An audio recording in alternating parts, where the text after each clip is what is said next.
होते, चांगली गोष्ट आहे.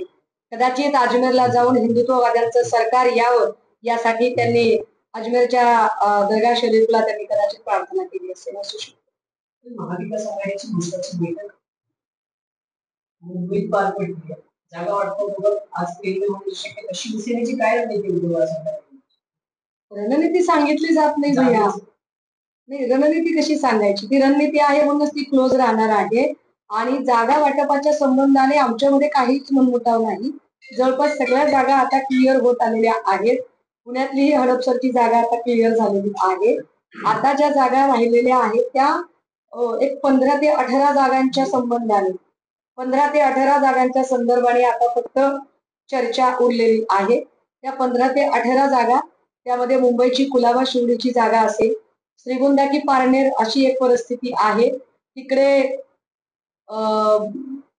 मुखेडची जागा, त्यानंतर धाराशिव मधली तुळजापूर की औसा या जागेच्या संदर्भाने अशा ज्या काही एक 15 ते 18 जागा आहेत, त्या 15 ते 18 जागांपैकी माझ्या माहितीप्रमाणे एक 7 ते 9 जागा या राष्ट्रवादी काँग्रेस शरदचंद्रजी पवार साहेब आणि शिवसेना यांच्यातली चर्चा आणि उर्वरित जागांमध्ये काँग्रेस आणि शिवसेना किंवा काँग्रेस आणि राष्ट्रवादी काँग्रेस अशी ती चर्चा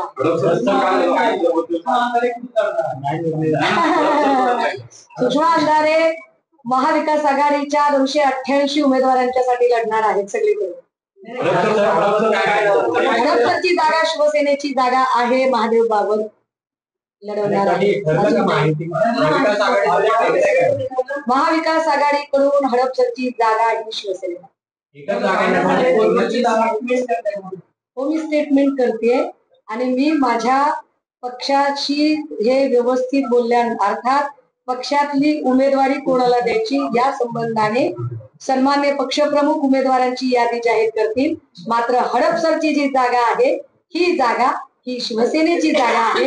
शिवसेनेसाठी ती जागा सोडण्याचं महाविकास आघाडीने कबूल केलं.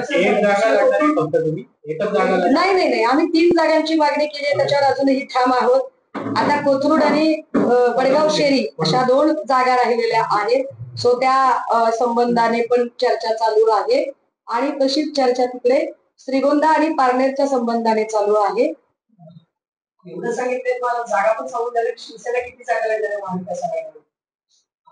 नाही, एक लक्षात घ्या, 96 चा ढोबळ मनाने असणारा फॉर्म्युला आहे, ढोबळ मनाने असणारा. परंतु विदिन पार्टी काही शेअरिंग आहे. उदाहरणार्थ शेतकरी कामगार पक्षाला द्यायच्या ज्या जागा आहेत या जागा विदिन पार्टी राष्ट्रवादी काँग्रेस शरदचंद्रजी पवार साहेब यांच्या कोट्यात नसतील का? कम्युनिस्ट पार्टीच्या ज्या जागा आहेत किंवा समाजवाद्यांच्यासाठीची काही जागा ठेवलेल्या आहेत का? अजून काही रिपब्लिकन पार्टीचा काही कोटा आहे का? तर हा विदिन पार्टी सीट शेअरिंग जो आहे तो अजून क्लिअर झालेला नाही. दीपक केसरकर म्हणतायत महाविकास आघाडीचं जर सत्ता आली तर काँग्रेसचाच मुख्यमंत्री मला काय म्हणायचंय, आमच्यात काँग्रेसचा मुख्यमंत्री होईल का राष्ट्रवादीचा होईल का शिवसेनेचा होईल? त्यांना सांगायचं उद्धव ठाकरे मुख्यमंत्री होणार नाही. इतकी चांगली म्हण आहे माझ्याकडे, इतकी चांगली म्हण आहे, फक्त ती माध्यमांच्या समोर वापरावी का नाही एवढाच प्रश्न आहे. तुम्हाला एकट्याला सांगते मी. राज ठाकरे म्हणतात की महाराष्ट्रात सध्या सर्कल झालेली आहे, अनेक जण गाळ्यावर उड्या मारतायत, कोणी काय काय पद्धतीने बोलते, म्हणजे नाव न घेता त्यांनी संजय राऊतांना पण बोललेलं आहे. त्या पद्धतीने सध्या भाषा वापरली. मी पुन्हा तेच सांगेन, योद्धा जेव्हा शरण येत नाही तेव्हा त्याला बदनाम केले जाते. संजय राऊत साहेबांची धास्ती ज्या भल्या भल्यांना आहे ते राऊत साहेबांच्या संबंधाने असं स्टेटमेंट करत राहतात. परंतु आम्हाला आनंद आहे की महाविकास आघाडीमध्ये आमची बाजू खंबीरपणाने मांडणारे राऊत साहेब आहेत आणि ते योग्य त्या दिशेने त्यांची जी एकूण शब्दभेट आहे ती करत आहेत. त्यामुळे मला त्याच्यात ते फार गैरसोय वाटत. जागा वाटप उद्या एक महत्वाची बैठक होतीये, पण उद्याची बैठक ही महाविकास आघाडीच्या लोकांच्या सोबतची बैठक आहे का हे मला अजून सांगता येणार नाही.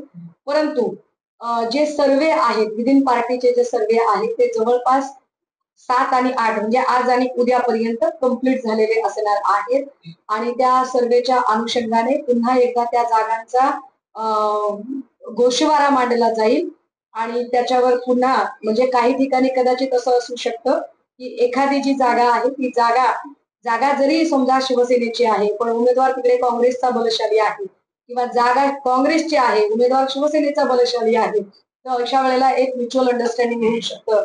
जसं की वडगाव शेरीची जागा जागा जरी राष्ट्रवादी काँग्रेस सांगत असली तरी उमेदवार शिवसेनेचा जर बलशाली असेल तर तीही जागा कदाचित सुटू शकते, असं होऊ शकतं. ताई, नीलम गोरेंनी काल वक्तव्य केलं की येत्या काही वेळा मोठी ब्रेकिंग न्यूज देणार आहे, पत्रकारांनी आलं तर तुम्हाला काय वाटते, काय मोठी ब्रेकिंग न्यूज? ब्रेकिंग न्यूज ही असेल की आपल्या एरियामध्ये एकही नगरसेवक निवडून आणू न शकलेल्या नीलम गोरे या कदाचित लोकांमधून निवडून येण्यासाठी विधानसभा स्वतःचा मतदारसंघ सांगणार असते.